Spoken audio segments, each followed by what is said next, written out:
Hello everyone, and today we have a guide for you so that way you guys can build your Diene properly. So let's get started. So first, take a look at Diene skills. They're all pretty important. Be sure to take a look at the passive and pause if you want to read about what it does. Alright, so I'll just break down a little bit of what the passive does. So everything revolves around Soulburn's and immortality. So this basically means that her counter picks, of course, are going to be things that counter this, like for instance Billion, Veronica, and so on and so forth. We'll talk a little bit more about the counter picks later, but just know that everything revolves around this. In addition to this, while having immortality on Diene, she gives herself 200 free effect resistance. This is very important because it means she's particularly better into certain debuffers like Tenebria, although yes, you can still get tagged at 200, so it could change the way you build the character a bit later, which once again we'll talk about. Soulburn's on either side does cause her S2 to proc, so this is not only your ally Soulburn's, but even if your opponent Soulburn's, Diene will proc. This means it's good into certain things like for instance CL Cleave or maybe even a Genesis Ross. The S2 is the only thing in her kit that does not ignore ER, as long as that's one also doesn't ignore ER. So just because you have immortality, unfortunately the strip is not ignore ER, so be wary of that, which once again will change or affect the way you build the character depending on your likeness. But the S3 does ignore ER, so you do get a free pushback for free, as well as the seal for free. And as long as you have immortality, you do dual attack with S1, but the rupture is not ignore ER, as stated. So let's do a little bit of math for his Diene's CR push on the S2. Now, since you push 50%, you can pretty much all you need to do is multiply 2 to your speed, and pretty much that's what your what speed you cut. So the minimum speed I think is 150 because this gets you to 300, which if you have, for most modern openers, 300 speed is where they're at. So you use your 300 speed opener, you Soulburn, you push all the way up. Now 180 is pretty safe on gear, it's pretty easy to do. You cut up to 360, no problemo. Now 200 cuts 400, and this above are pretty much a little bit good against like CR pushers, against like scales. And pretty much if you want to go ahead of here, it's pretty much you have to have a game plan for this. Now I actually have a little clip I can put on screen here where I was fighting Ace Trainer and I failed to cut his Ruel because it pushed above the CR bar.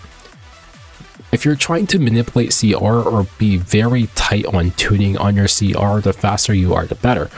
Now, once you get above like 220 speed, it becomes a little bit unnecessary because you're sacrificing stats for speed, which you do not need.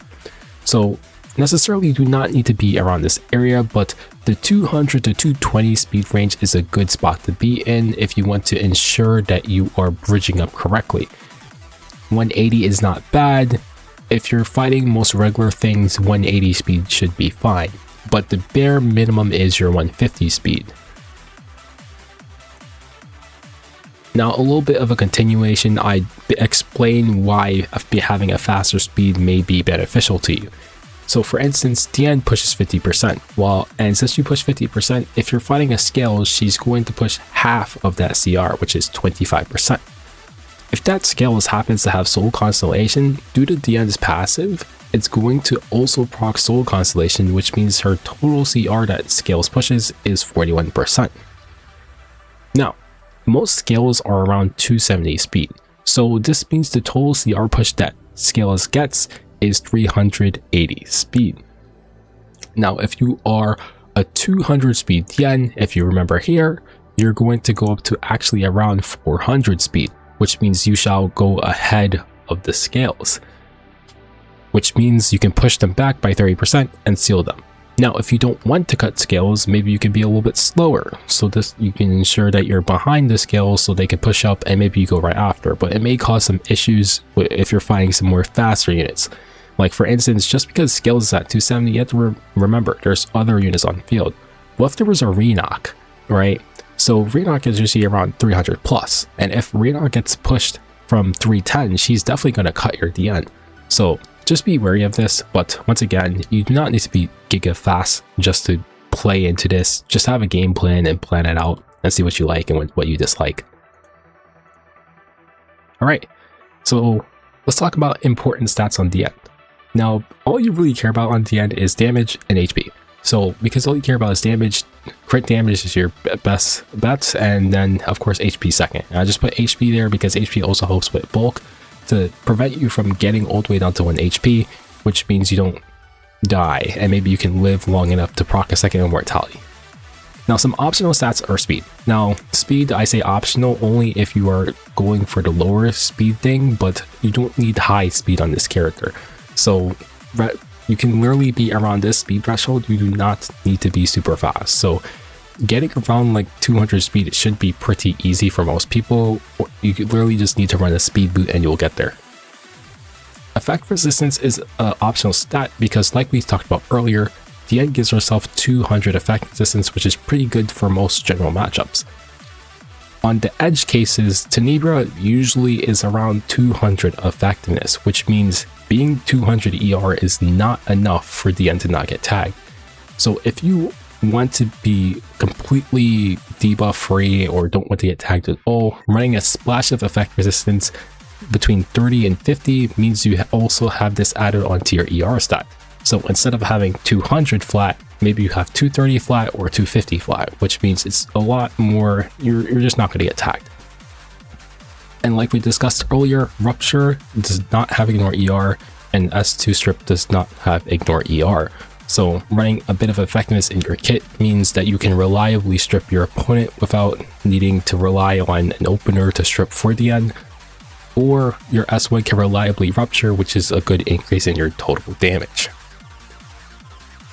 Now, in order to achieve all of this, of course, we have to look at the sets. Speed and Destro set are good general sets to help you out. Speed set is the most generally farmed set, so maybe you have some speed sets laying around with some good crit damage stats, or this can help you get up to your 200 speed threshold pretty easily so you can focus on your other stats. Because we want Diene to have pretty high damage, Destro set is a pretty good option, so you can always go for this. And if you have really good damage stats, you can always opt to go for a HP necklace instead. Rage Shot is always a good option because of the fact that you ignore ER on your S3, you actually have a very good chance of just laying seal and just blowing up your opponent. So Rage Shot is actually a pretty good option on the end. As for your 2-pit sets, you can pick whatever you like at the bottom just to finish off your set. Immunity, you can't go wrong with. Res set to help you get your little bit of res. F to get a little bit of F. HP set just brings up your total HP value. And of course, Torrent set if you just have really good gear to increase your total damage. As for artifacts, from best to worst, left to right, pick what you like. Book is obviously the best option no matter what because it gives utility. This allows your opener who goes before Diene to have souls to burn, which can proc Diene's passive so you can get your extended mortality.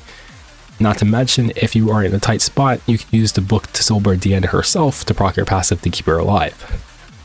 Now, Freeren's artifact is a little bit, of course, if you don't have a lot of books, bottles, you probably don't have it at plus 30. And of course, the Tag House is actually a little bit better because it gives more HP than Freeren's artifact. But if you want to use Freeren's artifact instead, go ahead, it can generate more souls over time.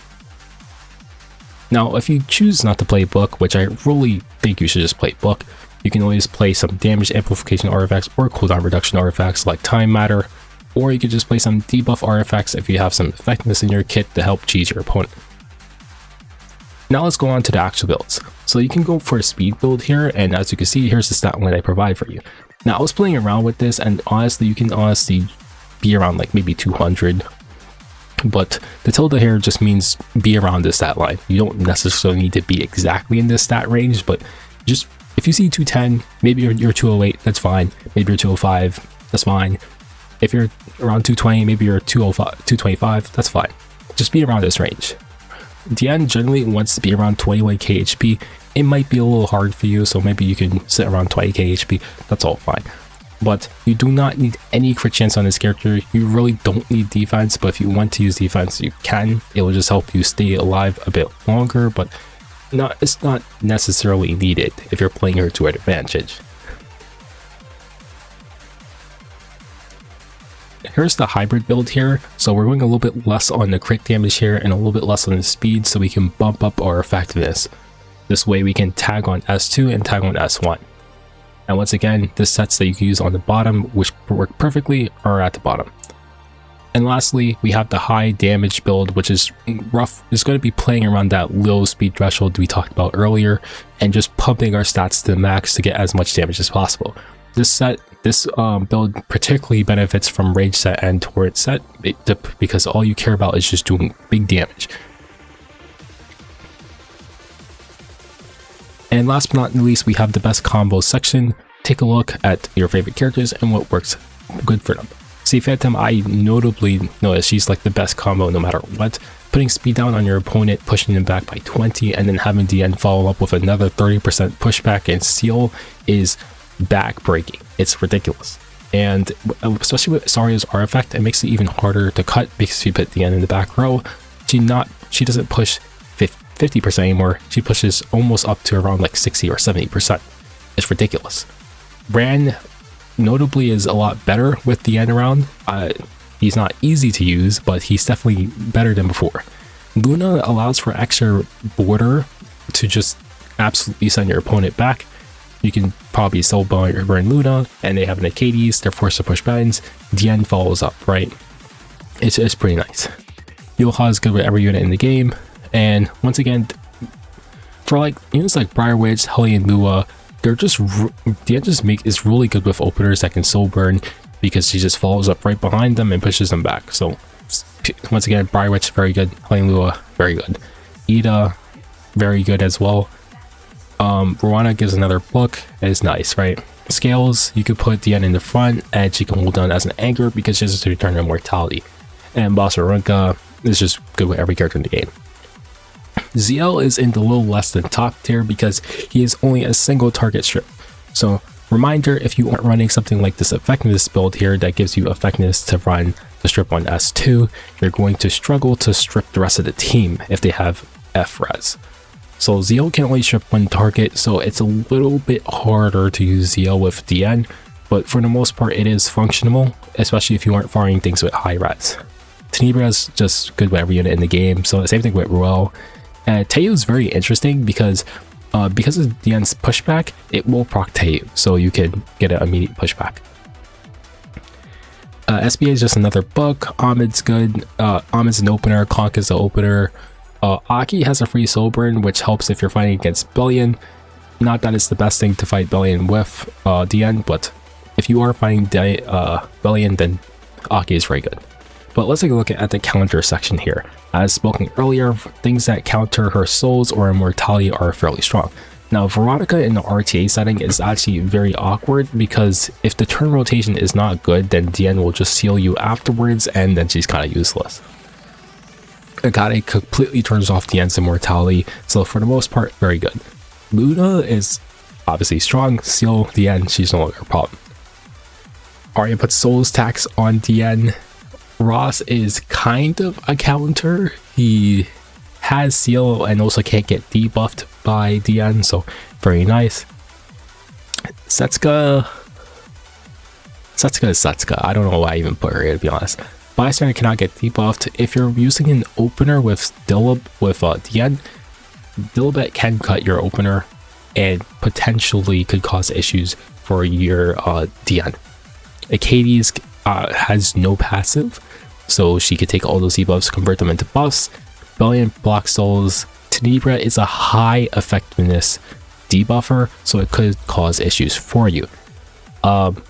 FCC nerfs rupture damage, so just you could be wary of that.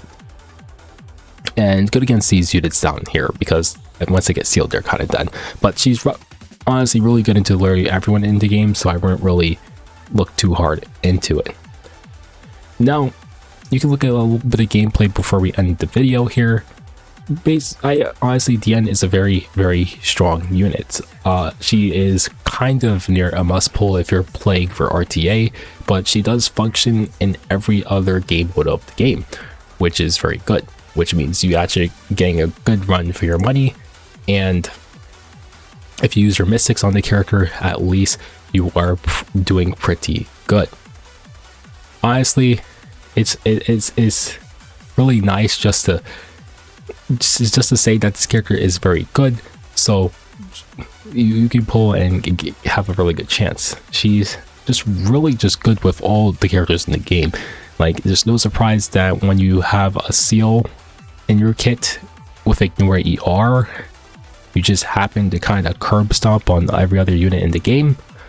But most certainly it's just a very strong unit. Now, if she's worth a pity, I feel like if you are an RTA player, almost every MO5 has felt like a worth a pity as of late. But if you're holding on, like, literally if you're waiting on Iceria, you might be able to see the next MO5 before she goes away, but more likely than not, you will not be able to see Iceria before Diene goes away. So you can wait a bit longer, see how you feel about it, but she certainly is worth the mystics, especially if you were an aggro and fast player.